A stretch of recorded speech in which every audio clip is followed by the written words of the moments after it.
One way you could put it, three words that produce a lot of emotion in people, just from hearing them, are words like Jesus, sex, marriage.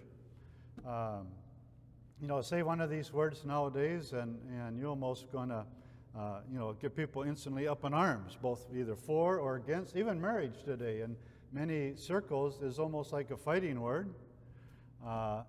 Which is actually, I want to say, actually nothing that new. You mentioned today about being faithful to your spouse in every way, and today they may accuse you of being old-fashioned. But actually, I think in one respect the opposite is true. People living in freedom, doing whatever they want to in these areas, has really been a very old arrangement. And this idea has been around a long time, but this idea of being faithful to your spouse is kind of like the new kid on the block. Let me explain. Back in the old days, ancient days, back in the days of Christ and so on, there were a few philosophers around calling for lustful restraint. But by and large, the trend of the days back then could probably be summed up by that phrase you've probably heard. It's a Latin phrase, carpe diem, seize the day, especially for the man. And was it a double standard? One rule that applied to men, another rule that applied to women? Absolutely it was. And the men thought there was nothing wrong with that, of course. For example, a married woman, and what I'm doing here too is I'm reporting what things were. I'm not giving approval to such things. And the Bible, in fact, that's a good, lots of times people will accuse the Bible of saying, well, polygamy is fine, it's in the Bible. It is. And that's one of the neat things about the integrity of the Scriptures, is because it will show its heroes, warts and all. Polygamy, it is in the Bible, many places. The Bible records that, but it never, ever, ever approves of it, okay? And so that's a helpful thing. Sometimes people say, oh, it's in the Bible. Yes, it is. Various things. Does not mean it's recording it, does not mean it's approving of it, all right? Same thing with some of these double standards. I'm just reporting it, I'm not approving of it. But, for example, we see it, some of this double standard, and back in those days, if a married woman was caught in adultery, or caught having an affair, she'd be convicted of adultery. Remember in John 8 when they bring this woman who was caught in the act of adultery, they bring it before Jesus to see what he would do? Where was the man? What happened to the guy? There was a guy there too. Why did he go off scot-free? Well, that was very common back then. And whereas a woman would be in an affair convicted of adultery, a married man, if he's having an affair, would not be convicted of adultery. He was just being a man. And that, unless it was with another married woman, then he'd be convicted of a crime, but a crime against the wife's husband. It was a property crime, because she back then was considered the property of her husband. Again, I'm just reporting this. I'm not approving of this, okay? All right. And actually, back in those days, in Roman days, it was very strongly encouraged that people get married and have kids.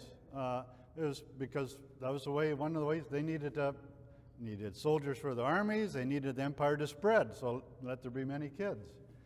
And it was almost like your civic duty, like paying your taxes. However, that wasn't the case for all. Back in the Roman Empire, if you were a slave, you were not entitled to get married. And figures go that as many as maybe 40 to 50%, think of that, almost half of the people in the whole Roman Empire were slaves, not entitled to be married. And so really back then in the Roman days, marriage was almost an elitist type of institution. Half the population weren't allowed, at least legally, to do so. Well, and you could look at the Greek culture much the same way. In Greek mythology, the gods there were not really examples of restraint. You take the story of Zeus, and well, his life is certainly shows that sexual restraint was no Olympian virtue, if you want to put it that way. Nor was gender any issue, nor was age any issue. It was pretty much just a free-for-all. You could pretty much do whatever you wanted to do, and they did. And it was said even amongst the Roman girls that about 20% of them, it was shown, the girls were married, or married off, I should say, before the age of 13, usually to a much older man, and the gal would have no say in that. So that's why I'm kind of point 2 here, if you're following along on the message notes there in your bulletin, kind of the old new kid on the block. You know, they're speaking about this wedding in the town of Cana. You know, Jesus, when he was about 30, got invited and his disciples to this wedding in the town of Cana. And, you know, Jesus completely changed the thinking of marriage, outside of Israel, that is. He was carrying on the teachings of Judaism, of the Old Testament. But outside of Israel, what Jesus was teaching was completely revolutionary, to put it mildly even. One day when he was invited to this wedding, he and his disciples went. In fact, weddings back then in Israel usually would last about 7 days. 7 days of feasting and so on. And if you were invited, especially if you were a good friend or relative, if you didn't come, that was considered a really big insult. And one of the things is that if the host of this wedding did not, think of it, 7 days, and he's providing food for all this, if he ran out of food and didn't show proper hospitality that way, he was considered like a thief. So at this wedding in Cana, when they run out of wine, that was a big deal. The host was going to be in big trouble. And so in that situation, Jesus goes to this wedding. He's considered a rabbi, a teacher in Israel. He was unmarried, which is very unusual for a rabbi to be unmarried, because they used to teach, what's the first command in the Bible? The first command given there.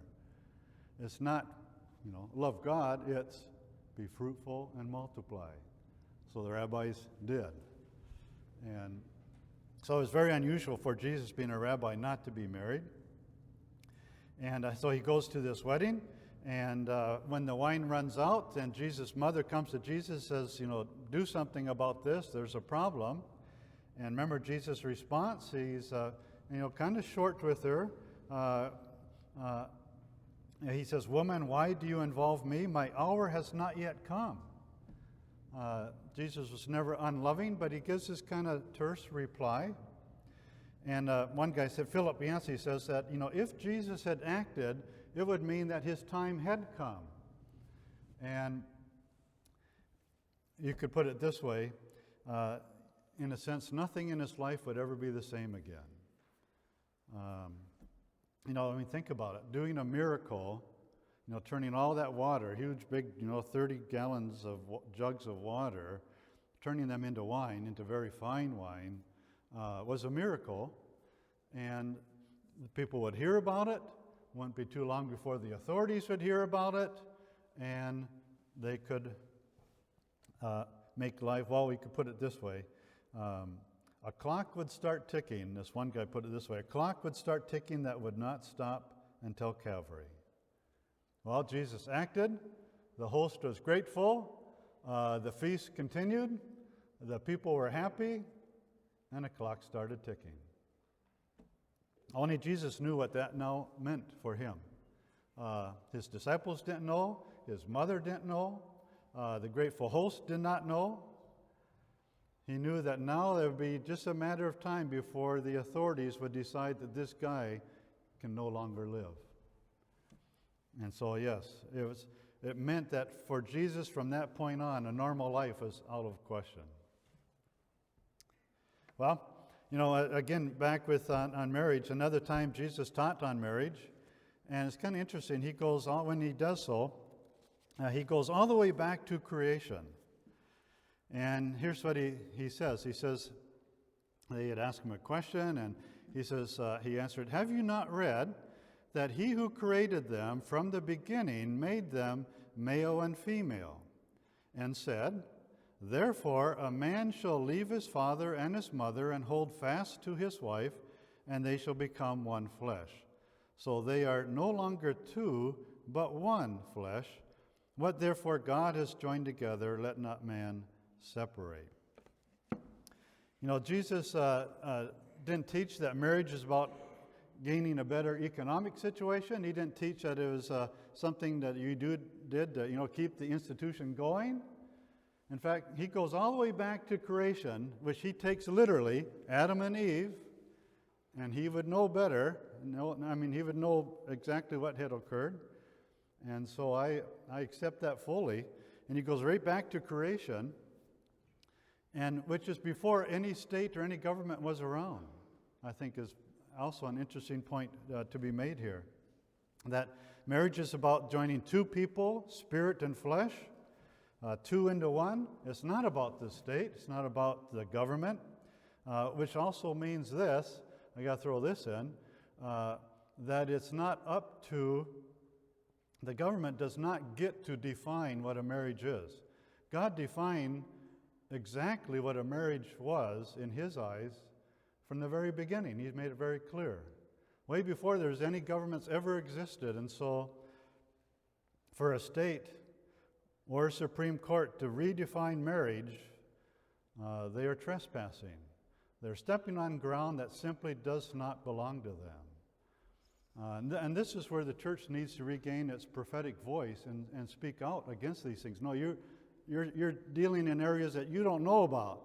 God's already set this up thousands of years before you guys, and to have that kind of prophetic voice. Of course, like the prophets of the Old Testament, they often would say, what you're doing is not right.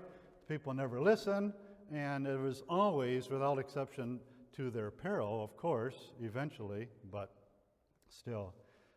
Jesus speaks about marriage. He goes way back to the beginning.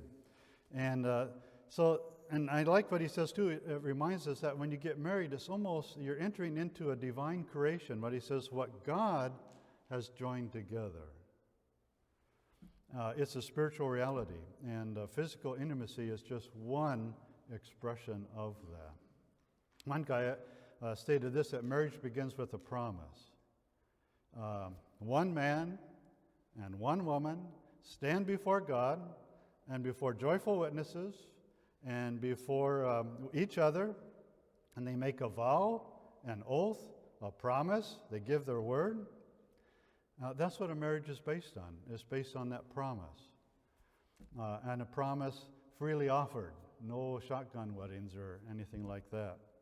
So you might hear, have you ever heard someone say, well, I don't need that piece of paper? Well, it's never been about the paper anyway. In fact, in Jesus' day, they didn't even have paper. It's always been about the promise.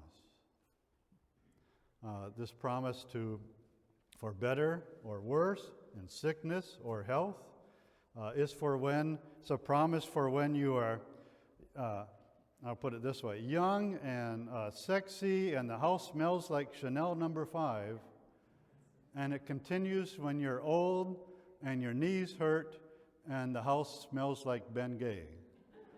It still applies. It's a covenant.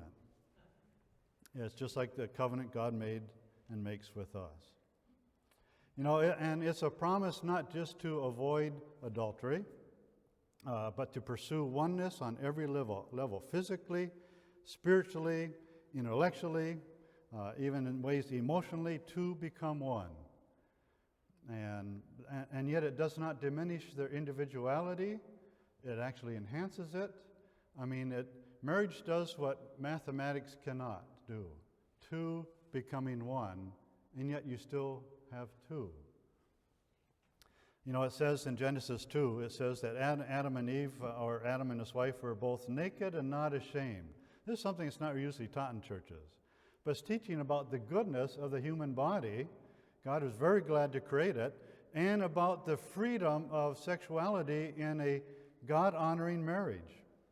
The Bible says that kind of interesting too. It says that Adam was intimate with his wife, Eve, and she becomes pregnant, and she gives birth to Cain. And notice what she said. Her phrase back then was, with the Lord's help, I have given birth to a man, or a man-child. It's kind of the phrase.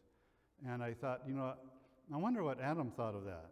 I wonder if that hurt his ego a little bit, thinking, well, I was there too, and yet she gives credit, she says, with the Lord's help. And for Eve, you see that kind of intimacy was a rich connection with God, with her husband, with even the newborn. I mean, there's lots of things going on here. And so that's why, we know God's the creator of sex. God's always been very concerned that that physical intimacy be enjoyed and savored and relished, but in accordance with His very, very wise design. Some cultures, when they think of this, they treat it so coarsely, and they have such coarse words describing this, almost in such a casual way, or almost an animal type way. And that just degenerates this whole thing so much so. And it's so beneath the dignity of people. Rather, in the Hebrew Scriptures, we have the word that it uses to describe all this is the word yada, which means to know, or it can also mean to study. It means having a personal, experiential knowledge of. It's not just a head knowledge. And it carries with it this idea of caring and commitment. So you could say a good marriage is made up of yada, yada, yada, if you've ever heard that phrase. All right. And you can imagine the shock for many back then when Jesus said, "You shall not commit adultery." I'm sure many were not too thrilled about that. And then it gets even worse. He says, "For if a man even looks upon a woman with lustful intent, he has then already committed adultery with her in his heart." Yikes. And he's not talking about, he's not saying a guy sees some, gal and thinks, boy, she's very beautiful. He's not talking about that. We all have eyes, we see everything. But it's when we take the second look or third look. And in your mind, there's a line that gets crossed in your mind where you're going beyond just seeing something and you start to see that person as a sexual object or a person that you desire. You've crossed a line. Even though you haven't done anything, Jesus said, see, he's showing what a good heart looks like. He's showing what a good life looks like.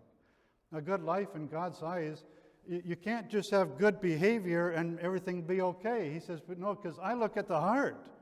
I'm looking for people that even if they could commit adultery and completely get away with it, never would. They wouldn't even want to.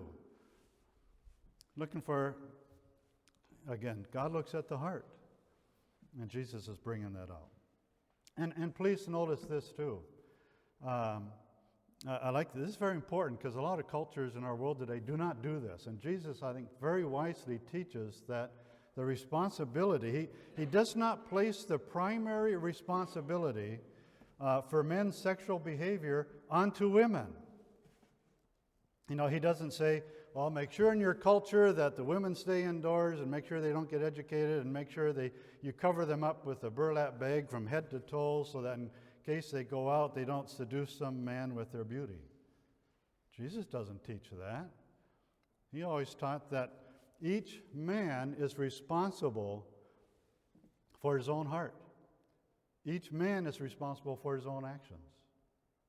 You can't put that on someone else. Obviously people can put pressure on you and women can dress appropriately, but still, the responsibility, primary responsibility, lies with the man.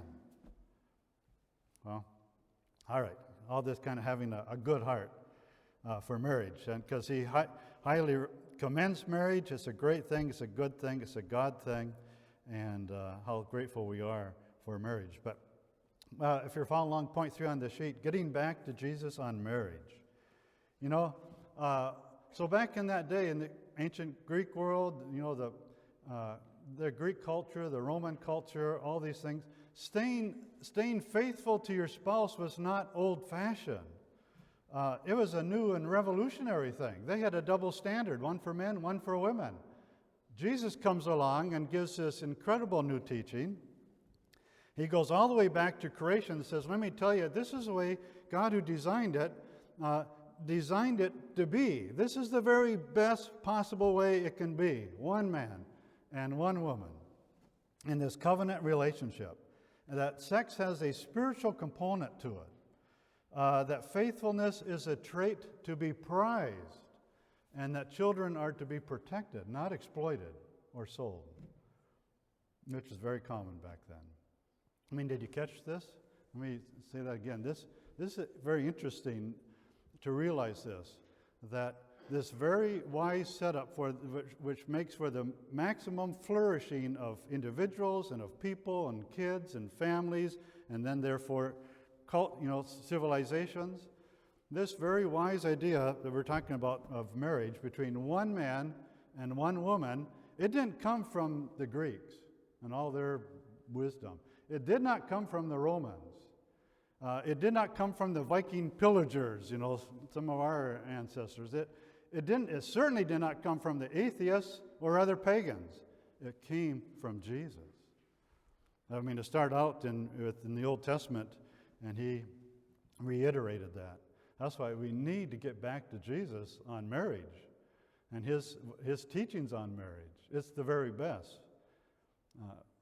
For sure, it's the very best. Well, the ancient city of Corinth back then was known for its immorality. There was a temple there devoted to the Greek goddess Aphrodite, and you could pretty much have any kind of experience you wanted there in Corinth. You could say what happened in Corinth stayed in Corinth. But what did Paul say to the Corinthians in one of his letters? He said, flee sexual immorality. And the people knew exactly what he meant. Physical intimacy is reserved for married people, period.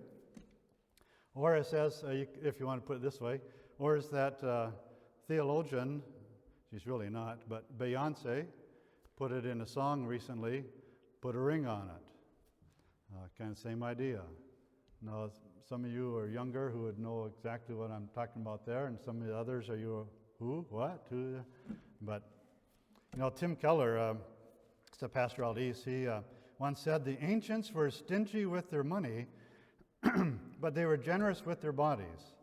But the Christians were stingy with their bodies, but generous with their money. And too, Jesus had a huge impact on singleness as well. He remained single throughout his life.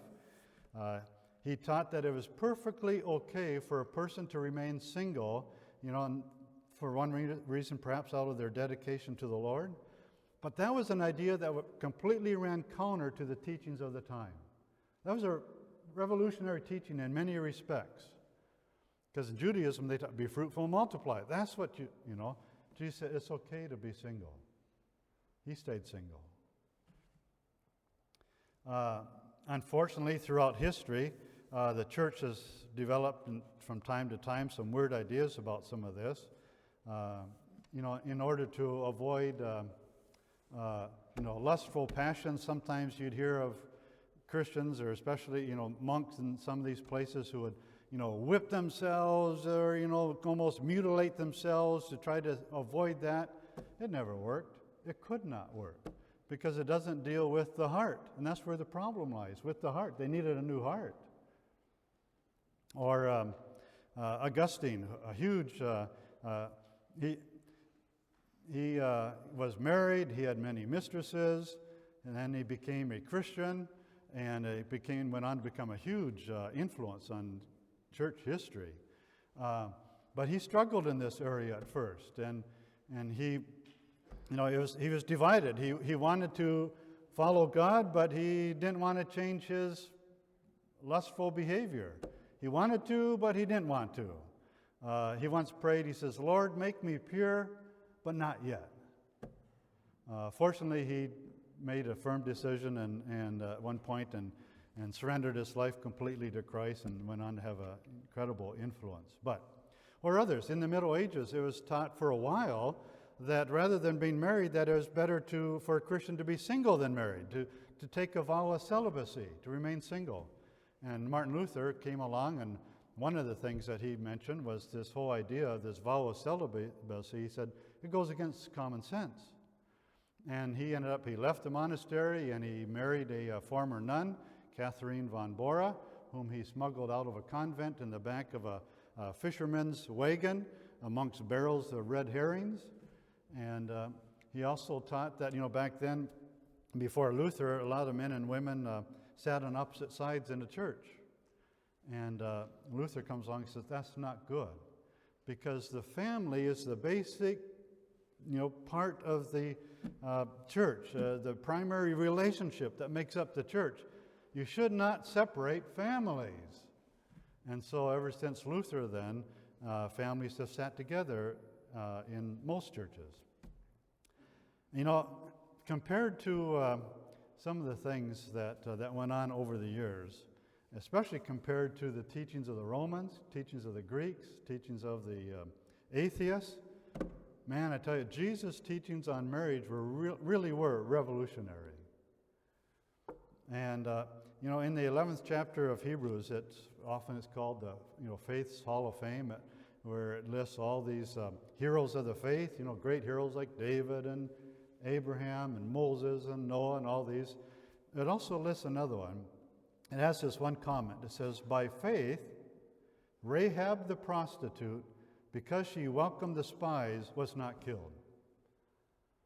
And it's just kind of interesting that the writer of that chapter, he doesn't list anybody else's occupation. He doesn't say David the king. He doesn't say Samuel the priest. He doesn't say Gideon the judge.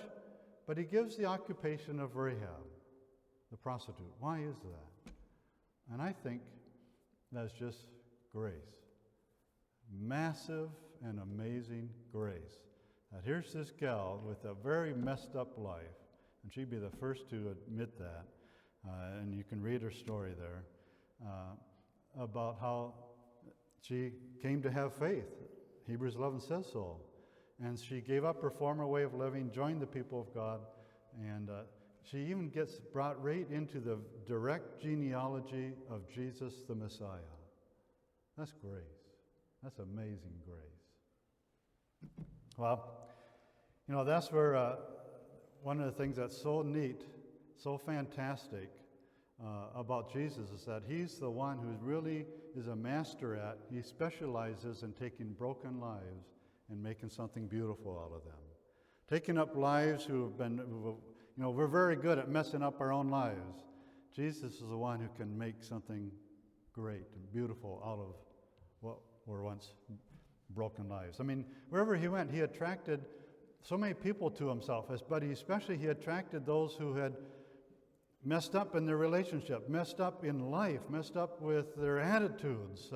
He was like a magnet that attracted sinners to himself. He was called the friend of sinners. And he was the one who had taught us what marriage is all about. For one, husbands, love your wives, as Christ loved the church, even as he gave himself for her. So, to this day, we conduct marriages in his name. We remember what he taught. We remember his grace. And I find it very interesting to think that the one who changed marriage more than any other person who's ever lived was himself never married.